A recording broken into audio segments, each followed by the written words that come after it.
നബി സല്ലല്ലാഹു അലൈഹി വസല്ലമ തങ്ങൾ സാധാരണ മനുഷ്യനല്ല എന്ന് നബി സല്ലല്ലാഹു അലൈഹി വസല്ലമ തങ്ങൾ തന്നെ പറഞ്ഞതാണ്. സ്വഹീഹായ ഹദീസിൽ കാണാം, ലാ തുവാസിലു, നിങ്ങൾ തുടരെ നോമ്പെടുക്കരുത്. തുടരെ നോമ്പെടുക്കുക എന്ന് പറഞ്ഞാൽ നമ്മൾ സുബഹി മുതൽ മഗ്രിബ് വരെയുള്ള നോമ്പ്, മഗ്രിബിന്റെ സമയമായ നോമ്പ് മുറിക്കുമല്ലോ, അത് മുറിക്കാതെ രാത്രി നോമ്പ്. രാവിലെ നോമ്പ് തുടങ്ങിയാൽ വൈകുന്നേരം മുറിക്കുന്നില്ല, രാത്രി നോമ്പ്, പിറ്റേന്ന് പകലും നോമ്പ്, പിറ്റേന്ന് രാത്രി നോമ്പ്, പിറ്റേന്ന് പകലും നോമ്പ്, ഇങ്ങനെ തുടരെ നോമ്പെടുക്കുക. അങ്ങനെ നിങ്ങൾ ചെയ്യരുത് എന്ന് നബി സല്ലല്ലാഹു അലൈഹി വസല്ലമ തങ്ങൾ പറഞ്ഞു.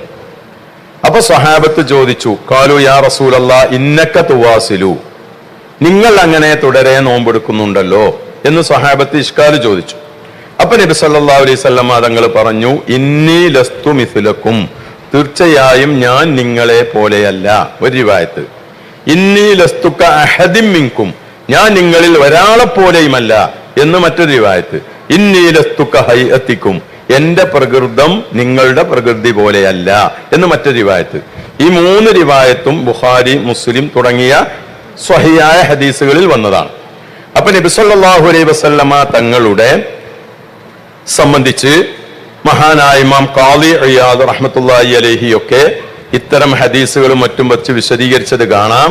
നബി സല്ലല്ലാഹു അലൈഹി വസല്ലമ തങ്ങൾക്ക് ശാരീരികമായി മനുഷ്യ പ്രകൃതിയും ആത്മീയമായി മലക്കുകളുടെ പ്രകൃതിയാണ് ഉള്ളത്. അതാണ് ശാരീരികമായി മനുഷ്യ പ്രകൃതി, ആത്മീയമായി മലക്കുകളുടെ പ്രകൃതിയാണുള്ളത്.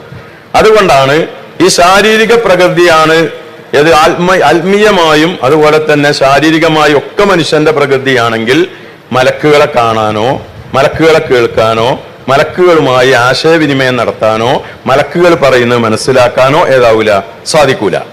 അതേ സമയത്ത് ശാരീരികമായിട്ട് ഏതാണ് മനുഷ്യപ്രകൃതി തന്നെയാണുള്ളത്.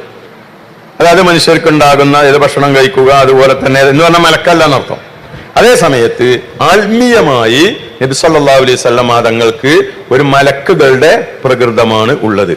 ആ പ്രകൃതം വെച്ചുകൊണ്ടാണ് ജിബ്രീൽ അലൈഹിസ്സലാമിനെ കാണുന്നതും ജിബ്രീൽ അലൈഹിസ്സലാം പറയുന്നത് കേൾക്കുന്നതും ജിബ്രീൽ അലൈഹിസ്സലാമുമായി ആശയവിനിമയം നടക്കുന്നു.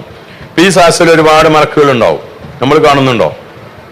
ഇനി അവരിവിടെ ജിബ്രീൽ അലൈഹിസ്സലാം ഒന്ന് ഇവിടെ പ്രസംഗിച്ചു നിൽക്കുക, നമ്മൾ കേൾക്കുവോ? ഇനി അവർ പറയുന്നത് നമുക്ക് മനസ്സിലാവുമോ? അതുമില്ല. അതേ സമയത്ത് നബി സല്ലല്ലാഹു അലൈഹി വസല്ലമ തങ്ങൾക്ക് അതൊക്കെ ഉണ്ടാവുന്നുണ്ട്. അപ്പൊ ഞാൻ നിങ്ങളെപ്പോലത്തെ മനുഷ്യനാണ് എന്ന് ചില പറഞ്ഞത് ഈ ശാരീരിക പ്രകൃതി കണക്കിലെടുത്തും ഞാൻ നിങ്ങളെപ്പോലെ അല്ല എന്ന് പറഞ്ഞത് ഈ ആത്മീയമായ പ്രകൃതി കണക്കിലെടുത്തുമാണ് എന്ന് പണ്ഡിതന്മാര് വളരെ വ്യക്തമായി വിശദീകരിച്ചിട്ടുണ്ട്.